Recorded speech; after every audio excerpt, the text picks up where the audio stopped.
আসসালামু আলাইকুম। এনজেডের পক্ষ থেকে আবারও চলে আসলাম। আমি ফখরুল ইসলাম জয়, আপনাদের সেবায়। আজ আমরা কথা বলতে চাচ্ছি, যারা অবৈধ প্রবাসী আছেন তাদের জন্য মালয়েশিয়ান গভর্নমেন্ট যে সুযোগটা দিচ্ছেন, হয়তো খুব শীঘ্রই সেই সুযোগটা বন্ধ হতে যাচ্ছে।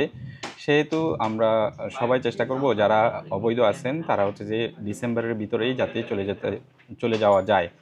কারণ হচ্ছে আপনার যদি ডিসেম্বরের পরবর্তীতে চেঞ্জ করে ফেলে এই রুলসটা, তাহলে হচ্ছে যে আপনাদেরকে হয়তো আরও বেশি টাকা দিয়ে যেতে হবে। যেমনটা আগেও ছিল, 3 মাস থেকে 5 মাস আগে যেটা ছিল, যে 5,000, 7,000, 10,000 টাকা লাগছিল, তো ওইটাও লাগতে পারে। সেহেতু সবাই চেষ্টা করবেন, যেহেতু এখন শুধুমাত্র 500 টাকা জরিমানা দিয়েই আপনি চলে যেতে পারতেছেন। সুযোগ দিচ্ছে গভর্নমেন্ট, এবং কি আপনাকে হচ্ছে যে বৈধভাবে যাওয়ার সুযোগ দিচ্ছে। আপনাকে কোথাও জেল খাটতে হচ্ছে না, আপনাকে কোথাও যেতে হচ্ছে না। সেহেতু সবাই এই সুযোগটা নেওয়ার চেষ্টা করবেন। আমরা বাংলাদেশি হিসাবে আমাদের যেই দেশের সম্মানটা সেটা রক্ষা করার চেষ্টা করবেন, যাতে করে আরেকজন ব্যক্তি, আরেকজন পার্সন আমাদেরকে বলতে না পারে যে বাংলাদেশিরা এখানে অবৈধভাবে বাস করতেছে। আর এটা কেন্দ্র করে আমাদের কিন্তু টিকিটগুলোর দামটা একটু বেড়ে যাচ্ছে। সেহেতু চেষ্টা করবেন ডিসেম্বরে যে টিকিটগুলো আপনারা নিতে চাচ্ছেন সেটা একটু তাড়াতাড়ি নেওয়ার চেষ্টা করবেন। তাহলে দেখা যায় যে হয়তো অনেকটা কমে পেতে পারেন। এখন বিমান বাংলাদেশ এয়ারলাইন্সের একটা অফার আছে, সেটাও নিতে পারেন যদি কারো ব্যাগেজ-ট্যাগেজ না থাকে সেই ক্ষেত্রে।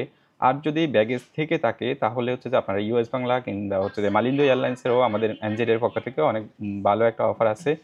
সেহেতু ওইটাও লুটে নিতে পারেন আপনারা। আর এছাড়া বলতে চাচ্ছিলাম হচ্ছে যে, যারা অনেকেই আমাদেরকে প্রশ্ন করেন বারবার যে বিমান বাংলাদেশে যেই টিকিটটা আমরা ৩৬০ টাকাতে সেল করতেছি, সেই টিকিটটাতে ব্যাগেজ আছে কিনা। সেই টিকিটটাতে ব্যাগেজ নেই, কিন্তু আপনি চাইলে ব্যাগেজ অ্যাড করতে পারবেন। 5 কেজি, 10 কেজি যাই চান সেটা অ্যাড করতে পারবেন। এয়ারপোর্ট থেকে পার কিলো 25 টাকা করে পড়বে। সেহেতু এটা কনফিউশন হওয়ার কোনো প্রয়োজন নেই যে আপনি ব্যাগেজ নিতে পারবেন না, কিংবা পরবর্তীতে বেশি হলে সেটা আপনার সমস্যার কারণ হতে পারে। এখানে ফুডটা ফ্রি আছে। বিমান Bangladesh, US Bangla, Malaysian airlines, এই তিনটা এয়ারলাইন্স সবসময় ফুডটা ফ্রি থাকে। এয়ার এশিয়া এবং মালিন্দো এয়ারলাইন্সের ক্ষেত্রে আপনারা যখনই টিকিট পারচেস করবেন, আপনার সংলগ্ন যে কাউন্টার আছে তাকে জিজ্ঞেস করে নেবেন যে আমার এই টিকিটে ফুড আছে কিনা। অনেক সময় দেখা যায় যে এজেন্সি অফার হিসাবে আপনাকে ফুডটা অনার করে।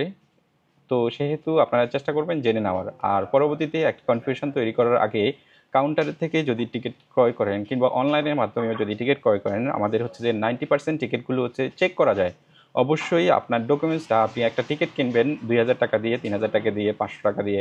500 টাকাও কিন্তু এখনকার দিনে অনেক টাকা। তো সেহেতু চেষ্টা করবেন আপনার যেই টিকিটটা পারচেস করতেছেন সেই টিকিটটা যাতে আপনার 100% সঠিক হয়, আপনাকে যেন হেনস্থার ভিতরে পড়তে না হয়। অনেক সময় দেখা যায় যে আমাদের একটা লেটারের কারণে, আমাদের নামের একটা ওয়ার্ডের কারণে কাস্টমার ফ্লাই করতে পারে না। মালয়েশিয়ান এয়ারলাইন্সের ক্ষেত্রে কিংবা বিমান বাংলাদেশের ক্ষেত্রে এই সমস্যাগুলো হয়। সেহেতু আপনারা চেষ্টা করবেন যখনই টিকিট কাটেন এবং যেখান থেকেই টিকিট পারচেস করেন না কেন, আপনারা অবশ্যই চেক করে নেবেন। আপনার নাম, পাসপোর্ট নাম্বারগুলো চেক করে নেবেন, যাতে করে পরবর্তীতে কনফিউশন তৈরি না হয়।